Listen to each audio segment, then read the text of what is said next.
Assalamualaikum warahmatullahi wabarakatuh. Mohon maaf sekalian teman-teman, karena pada perkuliahan pagi hari ini Bu Lina tidak bisa mendampingi karena ada keperluan. Untuk selanjutnya, saya berikan kepada kelompok yang bertugas presentasi di minggu ini, yakni kelompok 11.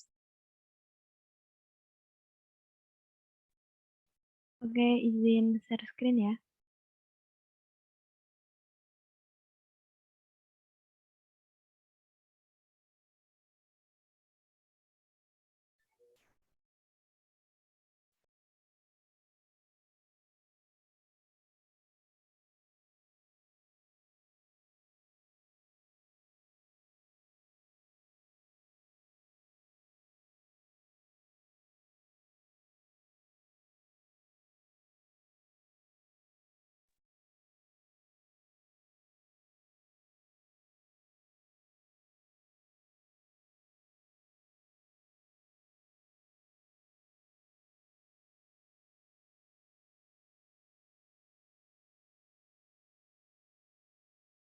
Baik, langsung saja saya mulai. Sebelumnya, Assalamualaikum warahmatullahi wabarakatuh.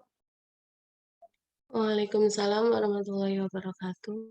Sebelum mengawali pembelajaran pada pagi hari ini, marilah kita berdoa menurut agama dan juga kepercayaan masing-masing. Berdoa dipersilakan. Berdoa tidak dibatasi.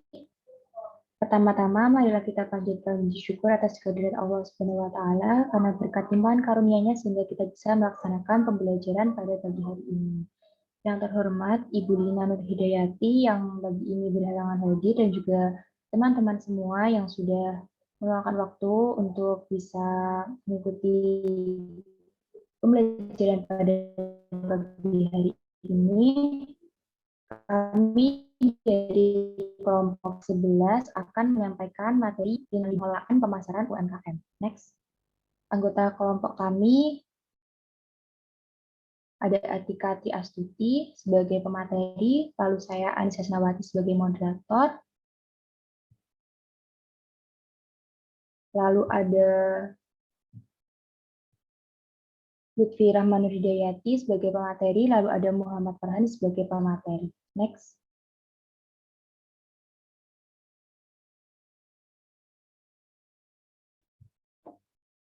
Yang pertama yaitu pemasaran. Pemasaran adalah suatu fungsi organisasi dan serangkaian proses untuk menciptakan, mengkomunikasikan, dan memberikan nilai kepada pelanggan dan untuk mengelola hubungan pelanggan dengan cara yang menguntungkan organisasi dan pemangku kepentingan.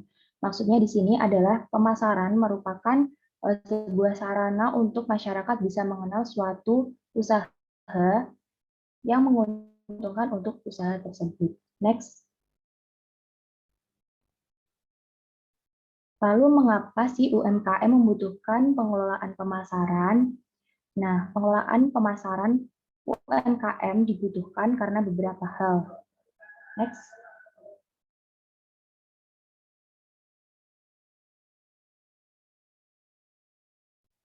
Yang pertama yaitu pemasaran sebagai sarana untuk mengenalkan produk. Yang kedua, pemasaran mengidentifikasi keinginan konsumen. Maksudnya, riset pemasaran perlu dilakukan untuk mengetahui keinginan dan perilaku konsumen. Dengan demikian, pengusaha bisa memenuhi harapan konsumen melalui produk yang dihasilkan. Selanjutnya, pemasaran sebagai urat nadi perusahaan. Maksudnya, pemasaran adalah suatu wadah untuk mengalirkan feedback penjualan kepada perusahaan. Tanpa strategi pemasaran yang baik, penjualan akan sulit dicapai. Lalu selanjutnya, membangun branding. Umumnya, konsumen akan memilih produk yang sudah mereka gunakan sebelumnya. Nah, agar produk kita diketahui dan digunakan konsumen, maka membangun merek perlu dilakukan. Selanjutnya, menciptakan komunikasi atau hubungan dengan konsumen. Hubungan baik dengan konsumen perlu dilakukan agar konsumen menjadi loyal dan tidak mudah berpaling ke pesaing. Lalu yang terakhir, menjaga pertumbuhan usaha untuk jangka panjang. Usaha yang bisa bertahan lama atau langgeng ditentukan oleh kekuatan merek, kualitas produk, dan komunikasi pemasaran yang kontinu. Next.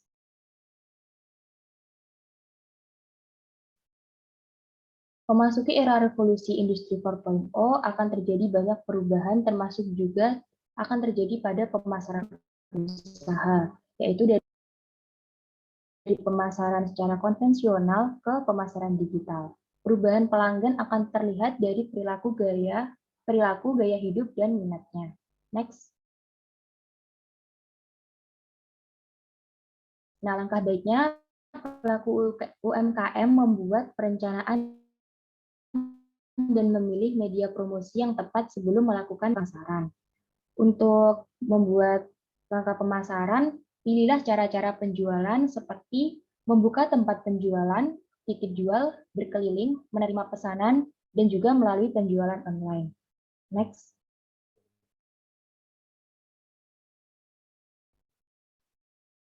Tujuan membuat rencana pemasaran adalah agar pelaku UMKM lebih terarah dalam melakukan pemasaran secara langsung.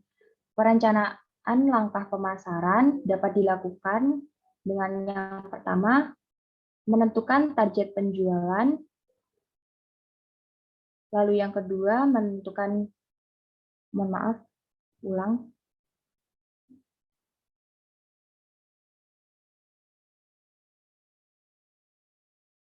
Terdapat 3 langkah perencanaan pemasaran. Yang pertama yaitu menentukan target penjualan, yang kedua menentukan cara penjualan, dan yang ketiga menentukan strategi penjualan. Next. Nah, langkah-langkah untuk menentukan target penjualan yang pertama yaitu menentukan target penjualan minimal, yaitu target yang dibuat agar yaitu target yang dibuat untuk menentukan target keuntungan yang diinginkan setiap bulannya. Lalu yang ketiga menghitung total target, yaitu penjumpahan antara total target penjualan minimal dengan total target penjualan keuntungan. Next.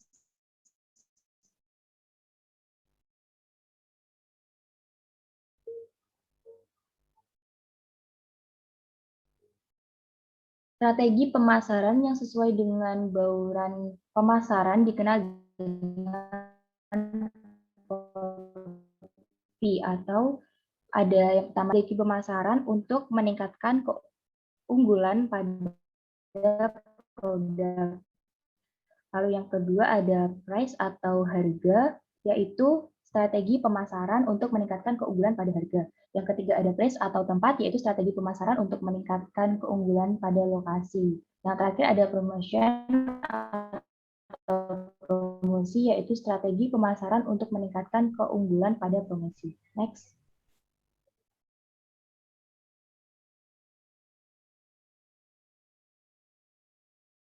Berikut ini adalah cara untuk menentukan strategi pemasaran dimulai dari meningkatkan keunggulan pada produk dengan cara meningkatkan kualitas produk, membuat produk yang keren, trendy, dan sesuai dengan pasar, memiliki izin usaha, membuat produk dengan desain yang unik, membuat produk yang kreatif dan inovatif, menciptakan produk atau jasa yang belum ada, lalu membuat produk yang semenarik mungkin, dan memberikan pelayanan yang memuaskan. Lalu untuk meningkatkan keunggulan pada harga, yaitu dengan cara membuat harga yang sesuai, berikan harga yang pas untuk pembeli, lalu bila memasang harga tinggi, berikan keuntungan atau bonus untuk pembeli, lalu tetapkan harga murah antara pesaing, dan buat harga yang kompetitif. Next.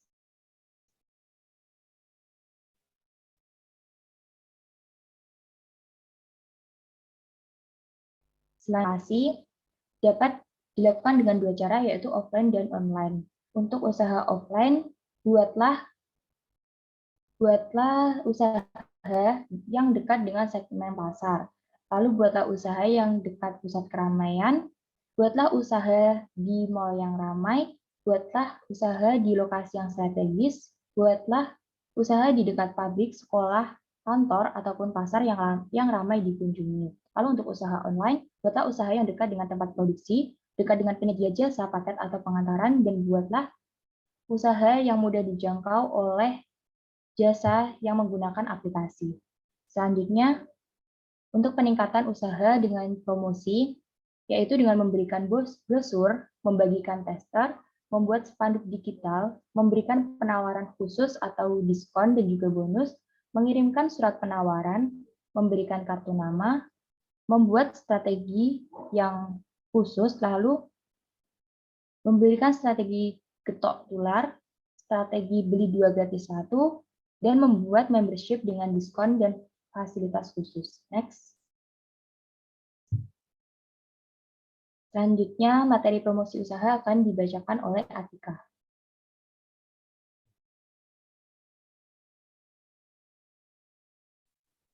Terima kasih, Anis. Apakah suara saya sudah masuk? Sudah. Promosi adalah kegiatan pemasaran yang umum dilakukan tenaga pemasar untuk memberikan informasi, memperkenalkan suatu produk, barang, jasa, merek, atau perusahaan, dan mendorong konsumen agar melakukan pembelian atau menggunakan produk. Next.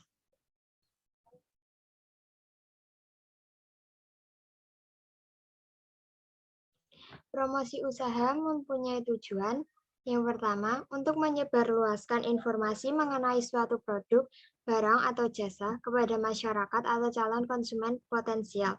Yang kedua, untuk menjangkau dan mendapatkan konsumen baru serta menjaga loyalitas mereka. Yang ketiga, untuk membantu meningkatkan angka penjualan sekaligus meningkatkan keuntungan. Yang keempat, untuk membantu mengangkat keunggulan dan membedakan suatu produk dengan produk dari pesaing. Yang kelima, untuk branding atau menciptakan citra suatu produk di mata konsumen sesuai keinginan perusahaan. Yang keenam, untuk mempengaruhi pendapat dan perilaku konsumen terhadap suatu produk. Next.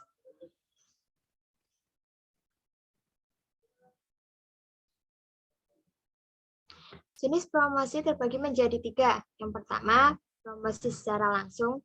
Promosi secara langsung merupakan cara promosi dengan bertemu langsung calon konsumen dalam suatu wilayah yang sudah ditentukan.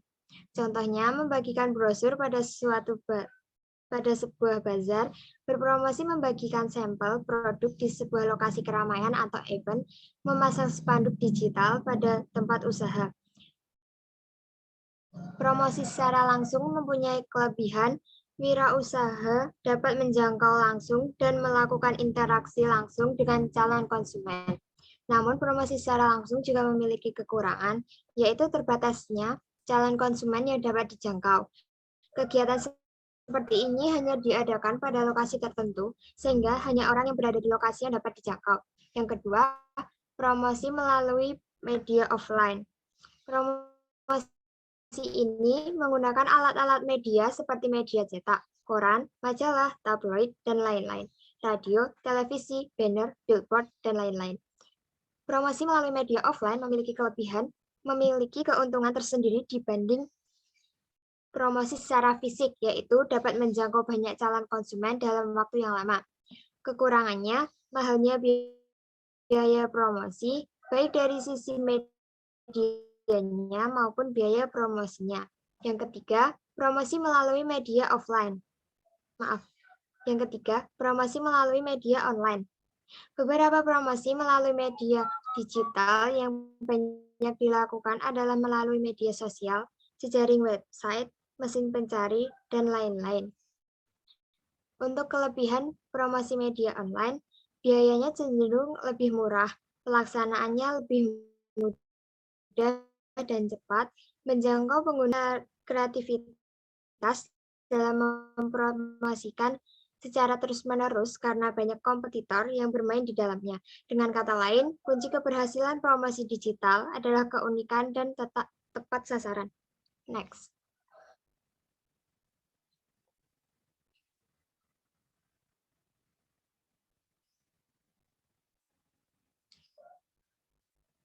C. Media promosi offline. Memberitahukan tentang produk atau profil usaha lewat media dan alat yang wujudnya tampak langsung, tidak menggunakan teknologi digital internet. Banyak pilihan media yang dapat digunakan antara lain adalah surat kabar, televisi, surat langsung, radio, majalah, yellow page, berita, brosur, telepon, dan sebagainya. Next.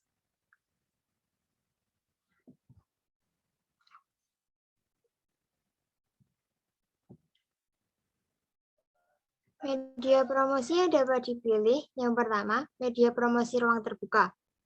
Menggunakan brosur atau pamflet, kertas yang dirancang untuk memudahkan konsumen menyimpannya dan digunakan jika membutuhkan informasi. Yang kedua, booklet. Media promosi yang dirancang seperti buku mini hanya memiliki beberapa jumlah halaman. Yang ketiga, katalog. Sebuah daftar yang memuat aneka informasi lengkap untuk memudahkan konsumen memilih. Yang keempat, leaflet. Seperti brosur namun bentuknya lipatan, seperti katalog mini, booklet mini, atau profil usaha. Yang kelima, flyer. Seperti leaflet namun tidak dilipat. Yang keenam, kartu nama. Next.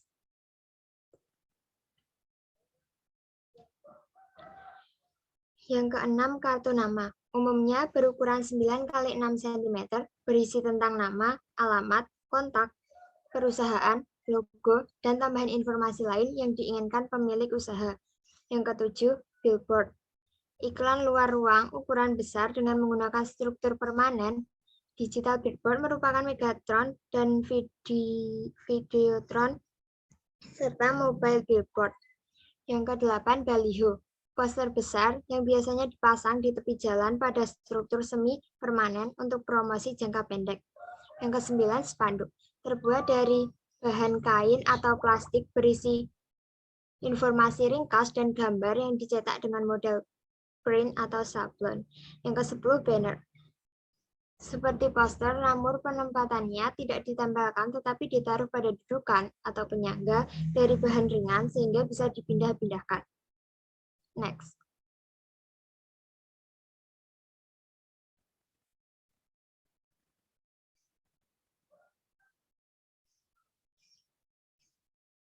Yang kedua, media promosi produk alternatif. Terdapat beberapa macam. Yang pertama, jam dinding, gelas, piring, botol minum, kaos, topi, dan benda lainnya. Next.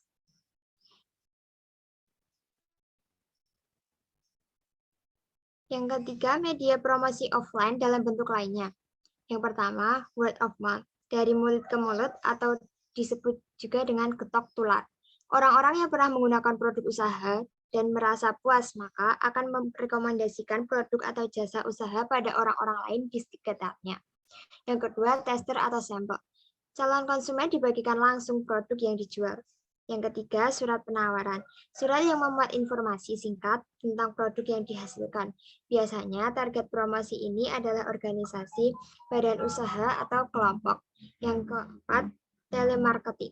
Media promosi lewat telepon langsung untuk memberitahukan tentang informasi produk atau penawaran khusus tentang produk atau penawaran khusus usaha seperti diskon, promo, buy one get, atau promosi lainnya pada target konsumennya. Yang kelima, iklan media cetak.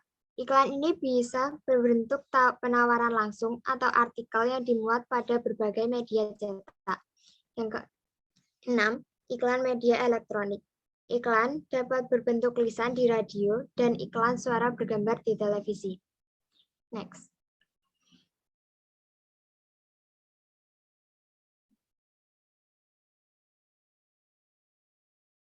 Selanjutnya, saya kembalikan ke moderator. Baik.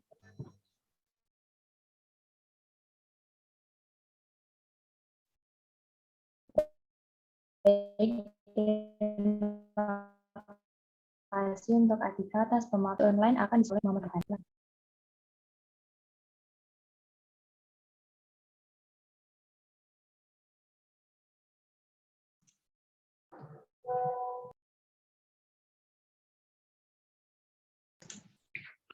Kemudian media promosi online.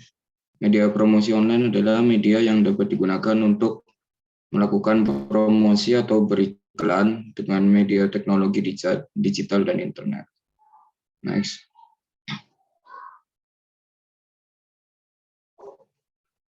Kemudian media online yang untuk promosi adalah ada media sosial, terus menggunakan situs pencari Google untuk blog atau website. Kemudian ada blog dan website untuk bisnis, terus ada marketplace, terus yang terakhir ada YouTube. Next.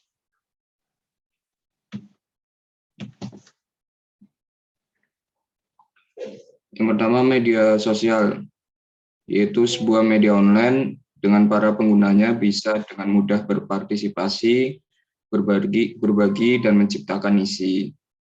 Media sosial meliputi blog, jejaring sosial, wiki, forum, dan dunia virtual. Jaring sosial yaitu sebuah situs di mana orang bisa membuat web page pribadi kemudian saling terhubung dan berkomunikasi dengan orang lain. Next. Kemudian media sosial. Yang pertama ada Facebook. Facebook merupakan situs media sosial terbesar saat ini. Dengan menggunakan Facebook, bisa membina hubungan dengan pelanggan dan klien bisnis. Kemudian Facebook juga merupakan tempat atau media periklanan yang sangat efektif. Kemudian ada Twitter juga, ada banyak pengusaha yang memanfaatkan media sosial ini sebagai media pemasaran. Kemudian untuk beriklan juga secara singkat bisa menggunakan Twitter sebagai media.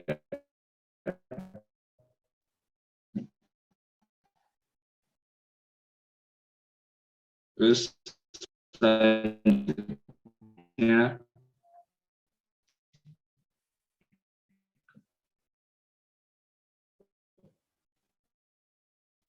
dari LinkedIn, misalnya dapat menjangkau calon petugas.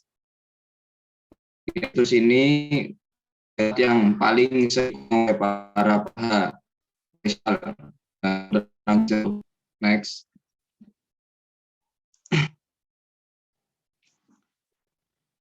Selanjutnya yang kedua, menggunakan situs pencari Google.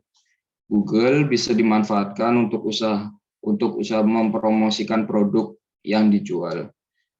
Pertanyaannya, bagaimana caranya agar ketika pihak lain mencari produk sesuai dengan yang kita jual, dapat menemukan usaha di Google? Next.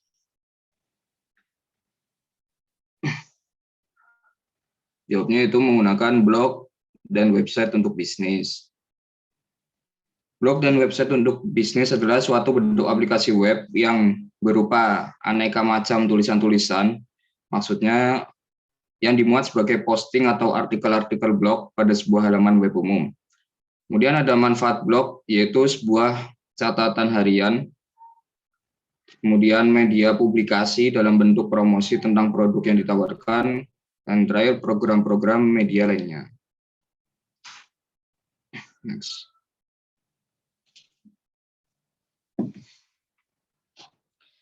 Yang keempat ada marketplace. Marketplace secara bahasa adalah pasar di internet. Seperti pasar-pasar pada umumnya, di sini juga menjadi tempat jual beli barang. Manfaat dari marketplace ada untuk customer dan seller.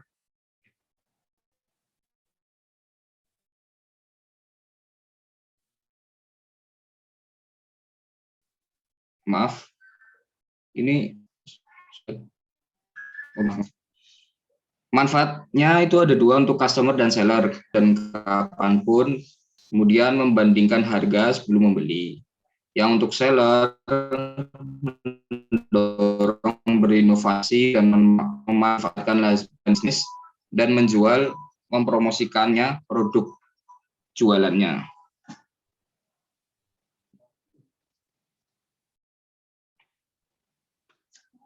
Kelebihan promosi di marketplace.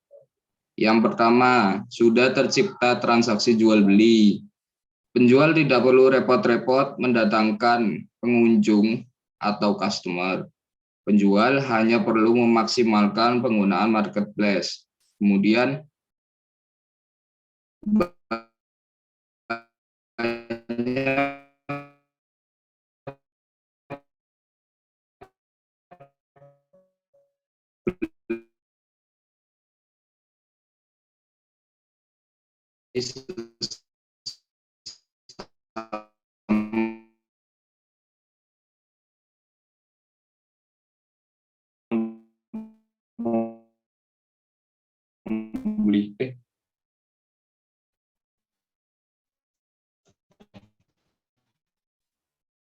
broadcast chat, statistik toko, hingga keuangan di mana pebisnis bisa meminjam modal untuk mengembangkan usahanya.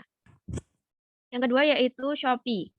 Pertama kali berdiri di Singapura, Shopee menjadi marketplace kedua dengan pengunjung terbanyak yaitu sebanyak 127 juta. Survei menunjukkan alasan utama banyak konsumen memilih Shopee adalah karena hanya harga produknya yang terjangkau. Kategori produk yang paling populer di Shopee diantaranya kecantikan, peralatan rumah tangga, dan fashion, khususnya fashion muslim. Beberapa fitur yang dapat digunakan pebisnis yang berjualan di marketplace Shopee diantaranya Shopee Live, asisten penjual, chatbot, dan banyak lagi.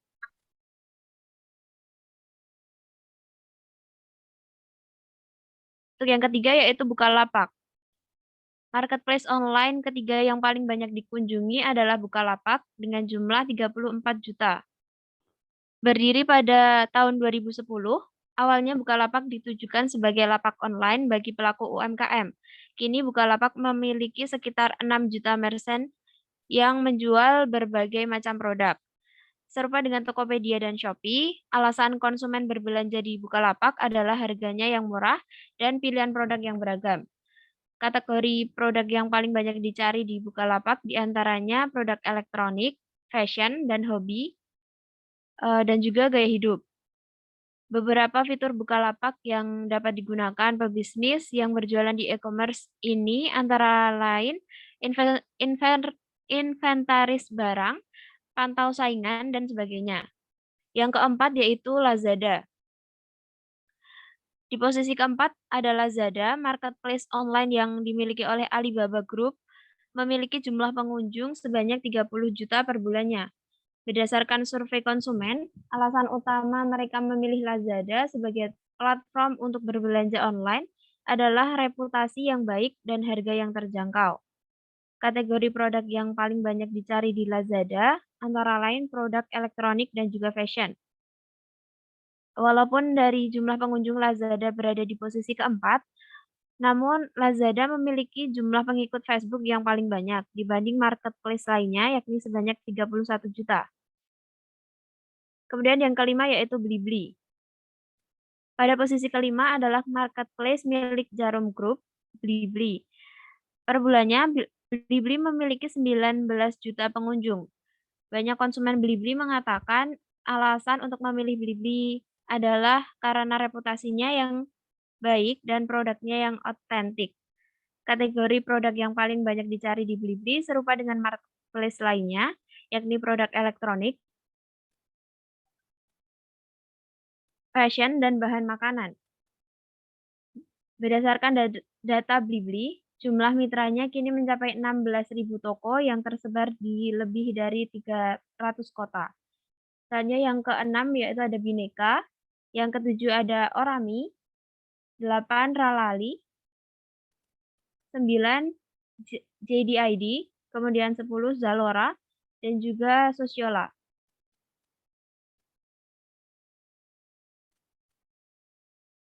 Media promosi selanjutnya yaitu ada YouTube. YouTube adalah salah satu media sosial online dalam bentuk khusus konten video. YouTube merupakan salah satu media yang dapat digunakan untuk promosi dan melakukan penjualan pada saat ini. Orang akan melihat iklan atau cara penggunaan produk terlebih dahulu sebelum membeli. Pelaku bisnis menggunakan YouTube untuk berbagi atau menemukan video, termasuk hiburan, promosi, dan instruksi. YouTube merupakan layanan video hosting yang paling populer, diikuti oleh layanan lainnya yang serupa seperti Facebook, Vimeo, Vine, dan lain-lain. YouTube memungkinkan penggunanya untuk berinteraksi, berbagi, dan membuat konten melalui komunitas online. YouTube bisa digunakan untuk yang pertama memulai dan mempromosikan produk, Yang kedua, mengungkapkan kepribadian merek produk atau jasa usaha. Yang ketiga, memantau umpan balik. Yang keempat, memberikan layanan pelanggan. Yang kelima, membantu pelanggan menyebarkan berita tentang bisnis. Selanjutnya dengan menggunakan YouTube, ada 3 fitur. Yang pertama yaitu YouTube Video. YouTube Video meliputi semua topik video yang menurut orang-orang penting untuk diunggah dan ditonton. Video di YouTube biasanya terdapat suggest videos, yaitu YouTube yang memberikan referensi kepada orang lain tentang video yang ditonton. Jika akan beriklan dan berjualan dengan memanfaatkan YouTube Video, maka sebaiknya harus membuat sebuah video tentang keunggulan atau khasiat produk, kemudian berikan pula nomor kontak atau calon pembeli, agar calon pembeli dapat dengan mudah melakukan transaksi dengan penjual. Yang kedua yaitu YouTube Channels. YouTube dapat diukur untuk bisnis. Mohon maaf, YouTube dapat diatur untuk bisnis. Melalui fitur ini, kita dapat merancang dan mengatur channel sesuai dengan citra yang mewakili usahanya. Seperti contohnya dalam bagian About, dapat ditambahkan deskripsi singkat terkait bisnis yang dilakukan dan menautkan ke website atau rincian kontak. Channel YouTube akan memiliki web address atau URL yang dapat dipromosikan di website atau program marketing. Kemudian yang ketiga yaitu YouTube Advertising. YouTube Advertising ini digunakan untuk yang pertama, mempromosikan video mereka kepada orang-orang yang mungkin tertarik dengan bisnis tersebut. Yang kedua, menargetkan pelanggan dengan demografi, topik, atau minat. Di YouTube Advertise ini, kita dapat memilih lokasi iklan yang akan muncul, sebagaimana formatnya dan bahkan berapa banyak kita bersedia membayar per tampilan. Jika memiliki dana yang terbatas, maka dapat memilih paket-paket yang ditawarkan oleh YouTube Advertising. Dengan beriklan di YouTube ini diharapkan akan mendongkrak penjualan produk atau jasa yang dijual. Sekian dari saya kembalikan ke Anis.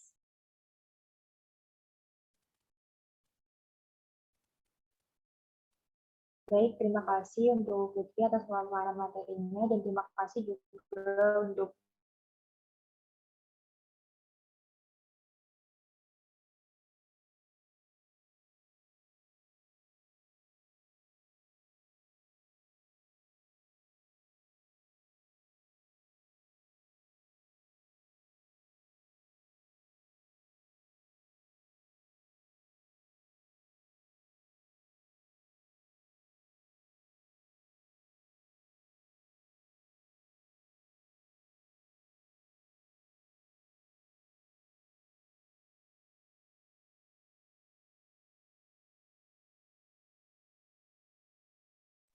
Mohon maaf, sepertinya Anis sedang ada kendala jaringan.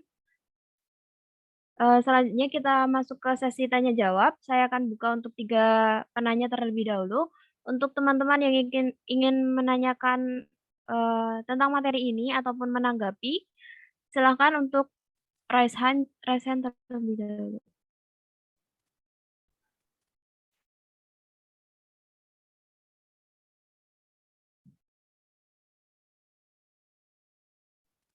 Baik, untuk penanya pertama, untuk Mas Nalfi, saya persilakan. Baik, terima kasih waktunya. Apakah suara saya sudah terakses? Sudah. Berdasarkan materi yang disampaikan tadi, yang UMKM membutuhkan strategi pemasaran, kan itu ada poin cara membangun branding. Nah, menurut kelompok kalian, bagaimana cara membangun branding untuk UMKM yang efektif dan efisien? Terima kasih. Baik, terima kasih. Mas Na bisa minta tolong untuk dituliskan di kolom chat sekalian. Kemudian, untuk yang kemarin ingin bertanya itu ada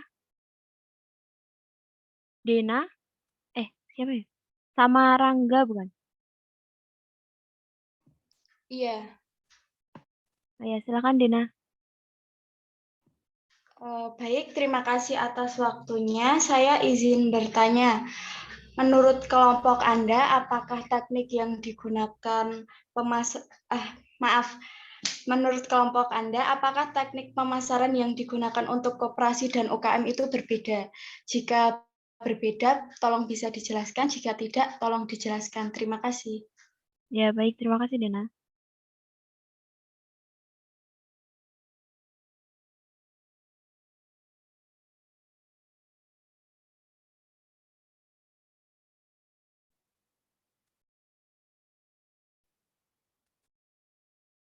Untuk pertanyaan yang ketiga,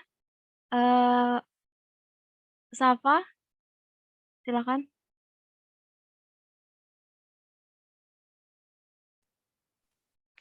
Pertanyaan dari saya, jelaskan apa yang terjadi jika suatu UMKM tidak menerapkan strategi pemasaran dengan baik dan benar. Sudah, terima kasih. Ya, terima kasih.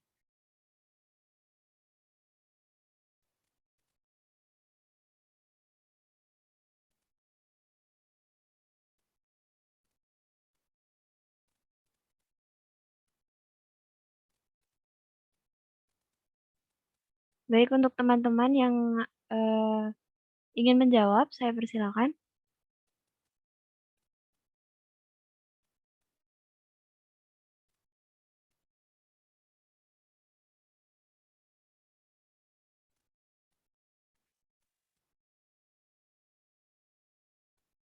Oh, Anis sudah balik. Saya kembalikan kepada Anis.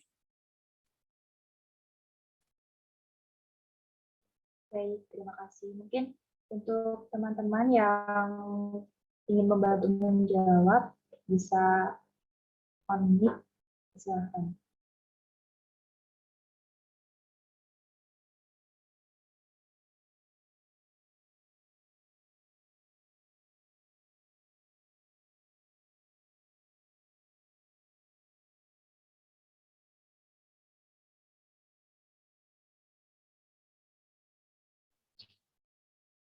Mohon izin menjawab untuk pertanyaannya Syafa Ulaya. Jadi kan pertanyaannya bagaimana dampak UMKM jika tidak menerapkan strategi pemasaran dengan baik.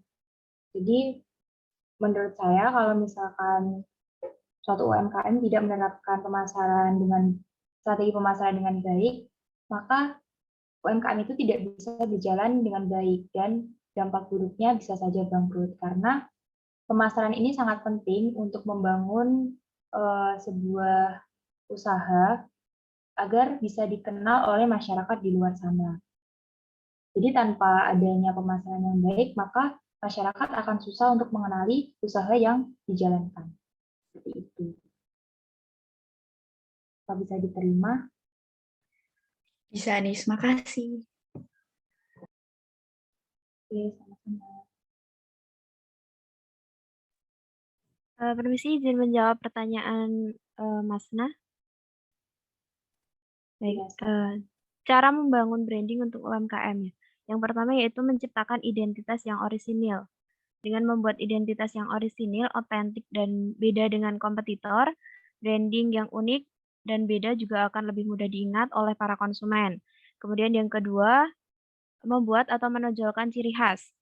Dengan menggunakan kata-kata, tagline, hingga pilihan warna yang berkarakter dan punya ciri khas, sehingga menciptakan identitas branding yang benar-benar kuat. Dengan identitas yang kuat, aktivitas promosi kita juga akan berjalan dengan lancar karena masyarakat juga mudah mengingat. Untuk yang ketiga yaitu memperhatikan detail.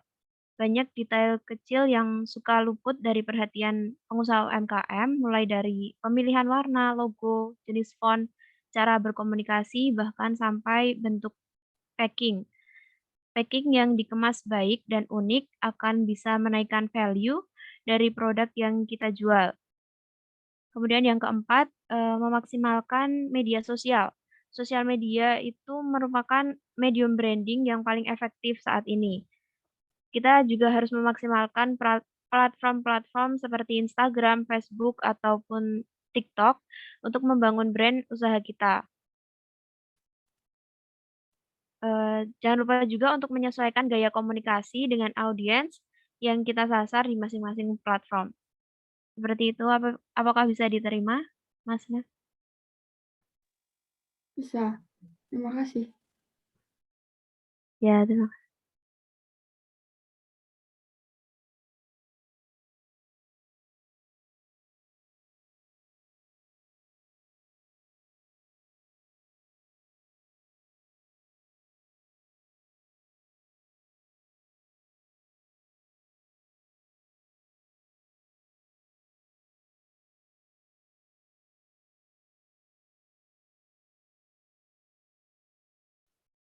Masih ada satu pertanyaan dari Dina, mungkin ada yang bisa bantu menjawab. Saya ingin menjawab. Dari pertanyaan Dina,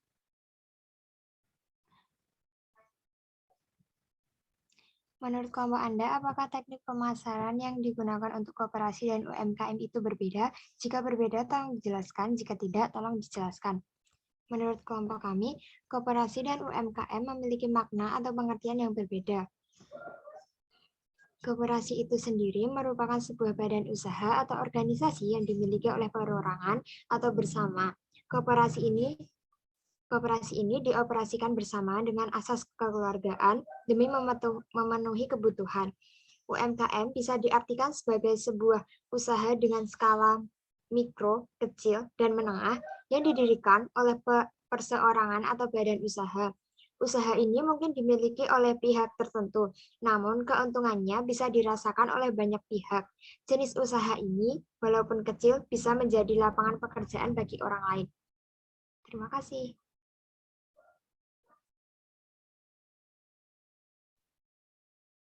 Baik, terima kasih Atika buat jawabannya.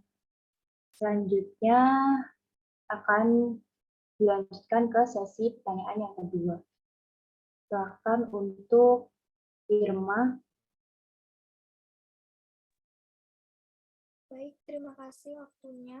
Saya ingin bertanya, menurut kelompok Anda, bagaimana konsep pemasaran yang ideal? Terima kasih. Baik, terima kasih. Silakan menuliskan pertanyaannya di kolom chat ya. Selanjutnya Victoria, silakan.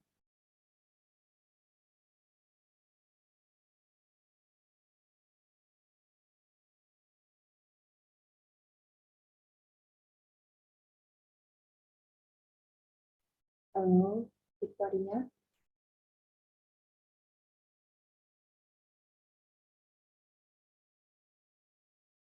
Kayaknya belum ada ya.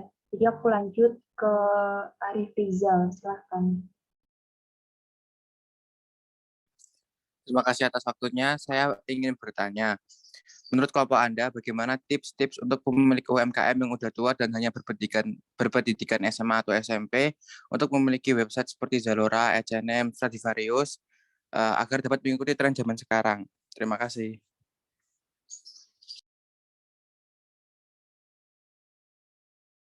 Baik, terima kasih untuk pertanyaannya. Silakan ditulis di kolom chat. Selanjutnya, silakan Marfuah. Baik, terima kasih atas waktu yang telah diberikan.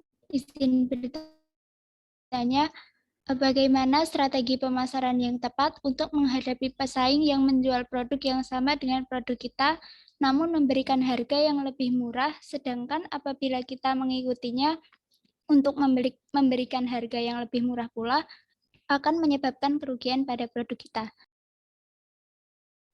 Terima kasih, Marfuah. Jawabannya ditampung, maaf, pertanyaan ditampung dulu untuk jawabannya. Mungkin teman-teman ada yang bisa bantu.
Permisi, izin menjawab pertanyaan dari Irma, boleh?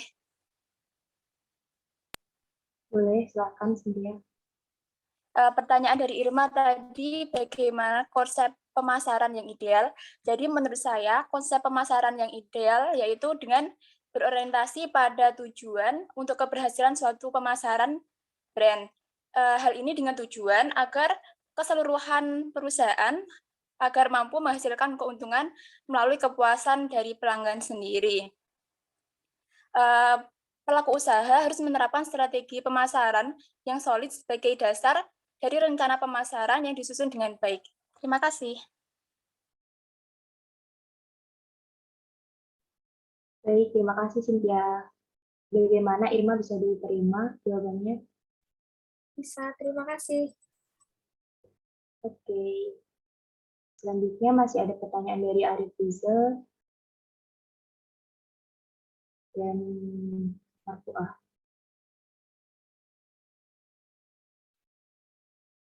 Mungkin teman-teman ada yang bisa bantu jawab.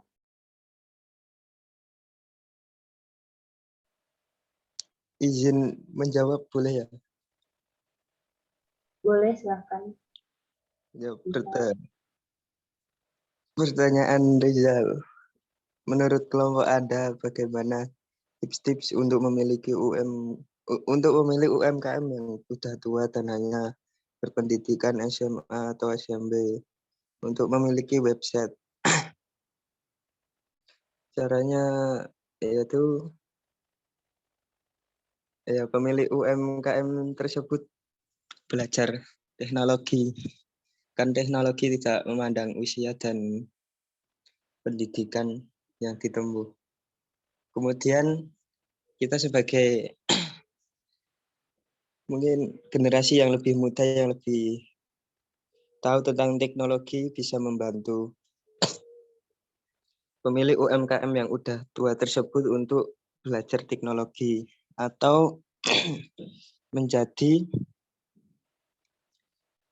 orang yang bekerja sama dengan pemilik UMKM tersebut untuk mungkin menjalankan bisnis dalam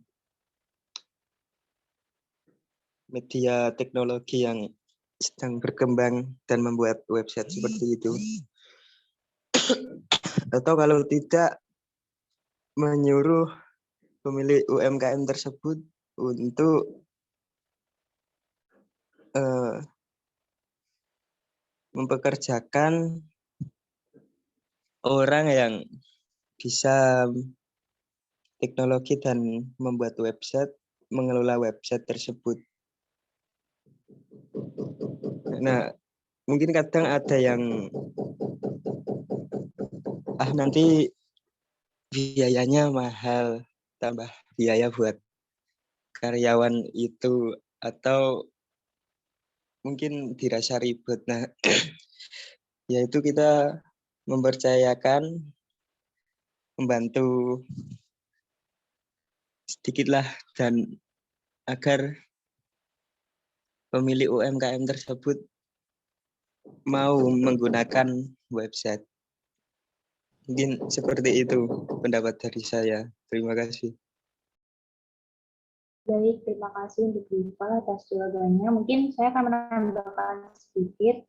Sebelum membuat websitenya, itu kan banyak ya cara langkah-langkahnya di Google. Nah, mungkin untuk bisa mengikuti tren zaman sekarang ya harusnya sih kalau memang ingin mengikuti zaman ya mencari tahu bagaimana perkembangan saat ini seperti itu. Nah, kalau untuk langkah-langkah membuat website sendiri itu sebenarnya udah ada di caranya di Google, dan mungkin ini ada beberapa, yaitu dengan cara menentukan jenis website-nya, lalu menentukan platform website, lalu pilih hosting dan nama domain, lalu instan WordPress dan sesuaikan tampilan, lalu optimasi pengaturan website.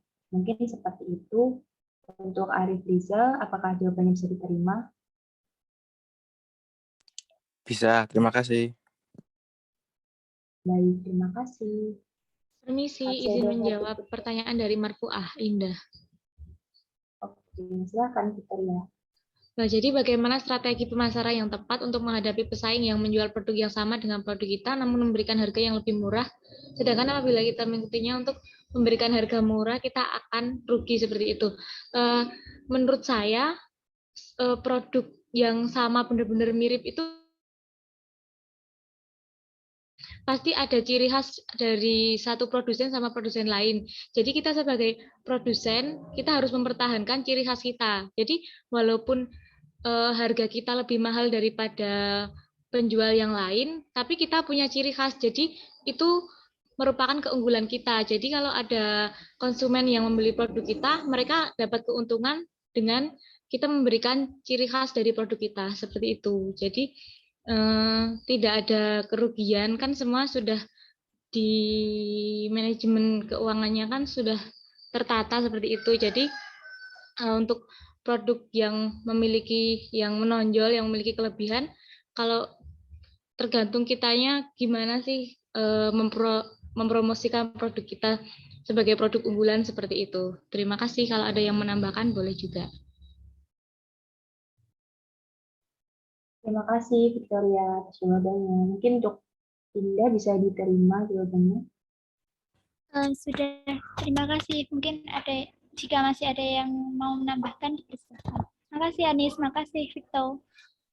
Permisi, izin menambahkan jawaban itu.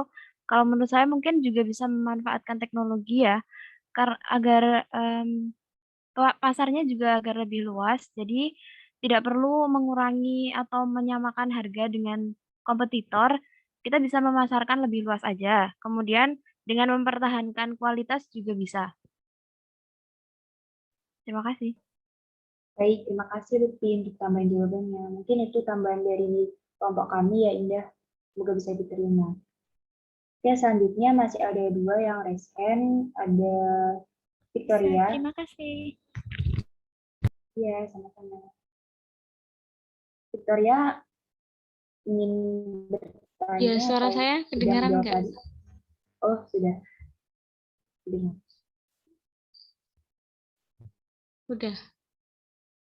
Sudah. Izin bertanya, untuk meningkatkan penjualan seperti promosi, bagaimana strategi dalam menerapkan diskon tidak terjadi kerugian? Seperti itu, terima kasih.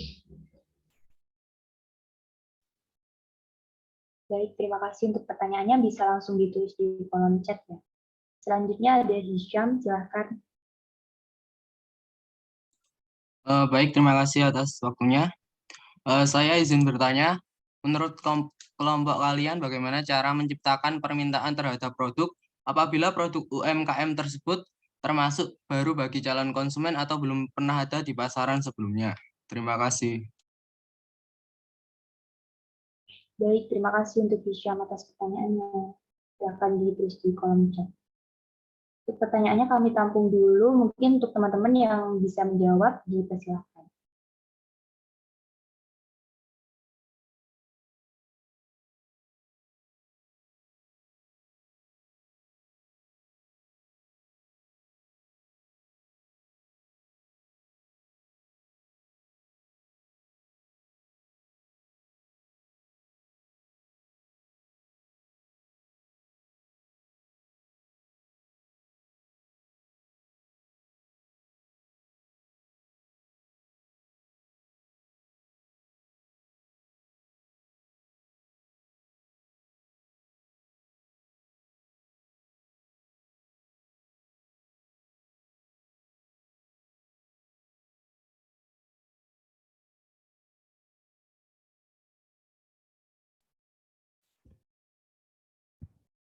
Permisi, izin memberikan jawaban.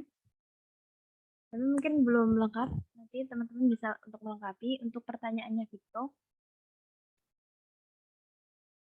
Iya, silakan Lutfi.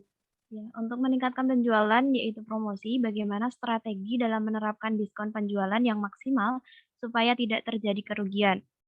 Yang pertama yaitu memberikan diskon untuk pembelanjaan pertama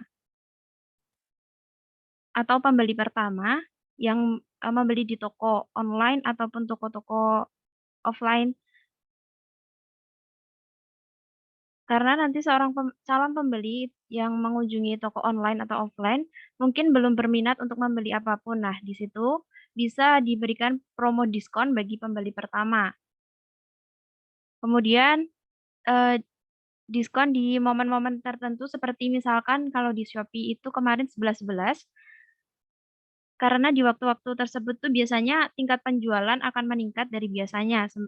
Semakin menarik promo diskon yang diberikan, maka juga pembeli juga bakalan banyak yang membeli. Kemudian menerapkan minimal pembelian seperti itu. Karena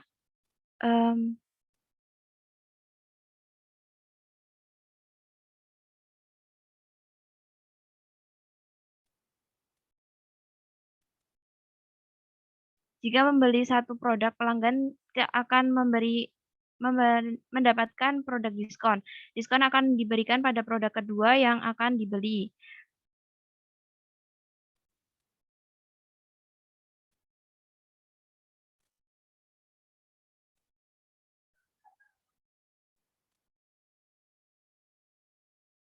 Mohon maaf, tadi apakah jelas? Sebenarnya terputus-putus. Jelas. Mungkin untuk Victoria, apakah jawabannya bisa diterima?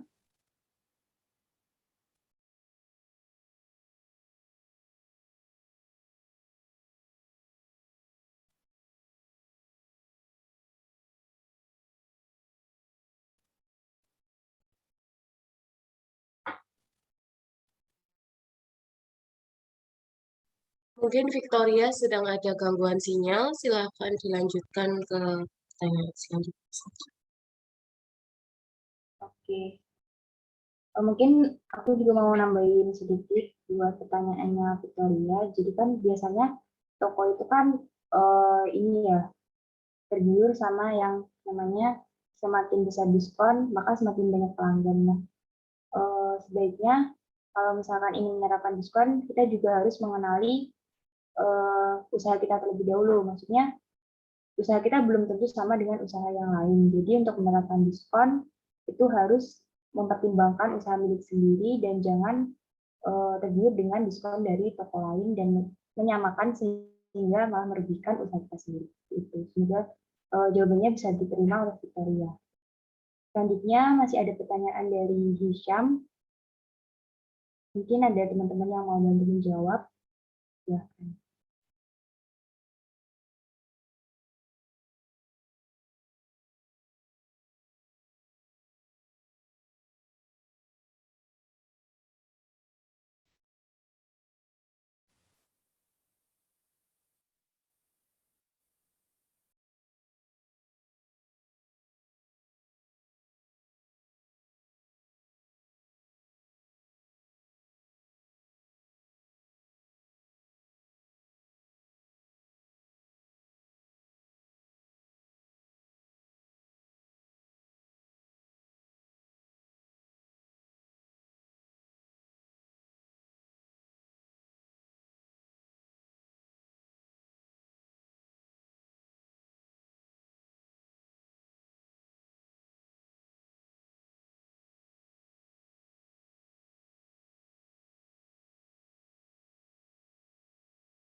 Mohon izin untuk membantu menjawab, tapi mungkin nanti bisa ditambahkan oleh anggota kelompok atau teman-teman yang lain.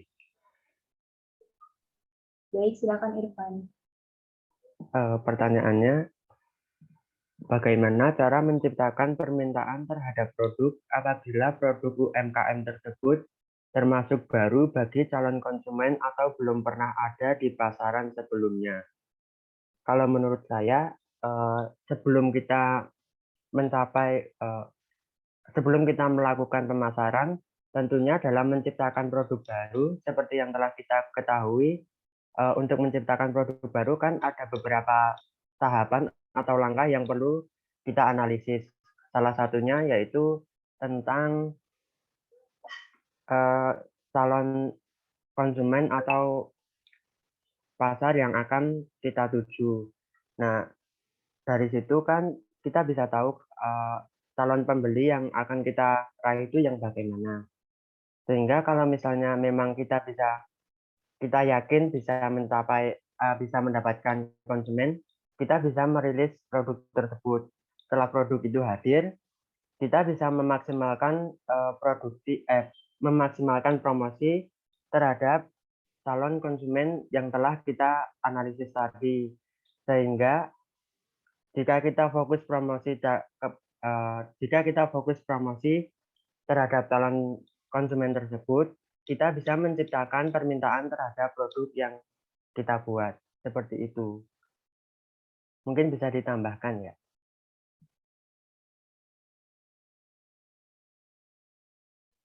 Baik, terima kasih Irfan atas jawabannya. Mungkin untuk Hisham, apakah jawabannya bisa diterima? Bisa diterima. Jika ada tambahan, dipersilahkan.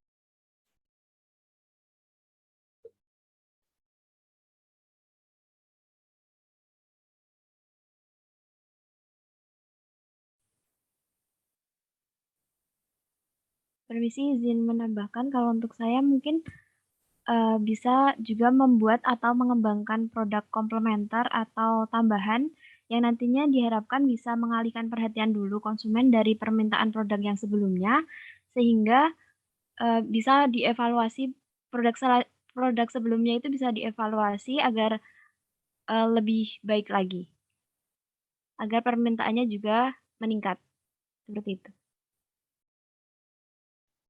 Terima kasih Lutfi atas tambahannya. Mungkin untuk Hisham sudah cukup atau masih kurang jawabannya? Udah cukup sih. Terima kasih. Oke, terima kasih atas pertanyaannya.